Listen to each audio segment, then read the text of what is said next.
በነገራችን ላይ ወደ ውጭ ሀገር በተለይ ደግሞ ወደ አረብ ሀገር ለመሄድ ስታስቡ እነዚህ የአረብኛ ቃላቶችን በደንብ ማወቅ ይጠበቅባችኋል።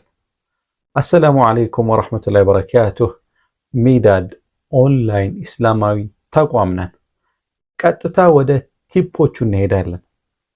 ወደ አረብ ሀገራት ወይም ደግሞ ወደ ውጭ ሀገር ለመሄድ ስታስቡ በተለይ ወደ አረብ ሀገራት ሲሆን እነዚህን ቃላት በደንብ ጠንቅቃችሁ ያዙ። ጀዋዝ ሰፈር፣ ባጭሩ ጀዋዝ። ፓስፖርት፣ ተእሺራ ቪዛ፣ ተዝኪራ ትኬት፣ መጣር ኤርፖርት፣ ሙጋደራ ዲፓቸር፣ ውሱል አራይቫል ሰዓት አራይቫል፣ ፎንዶቅ ሆቴል፣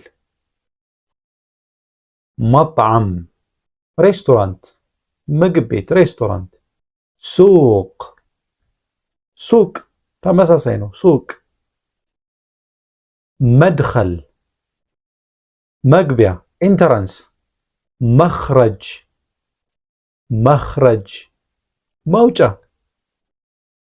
እስኪ በአረብኛ ቋንቋ የአደጋ መውጫ ወይም ደግሞ ኢመርጀንሲ ኤግዚት በአረብኛ ቋንቋ ምን ማለት እንደሆነ ታች ኮሜንት ላይ ጻፉልን። ወሰላሙ አለይኩም ወራህመቱላሂ ወበረካቱሁ።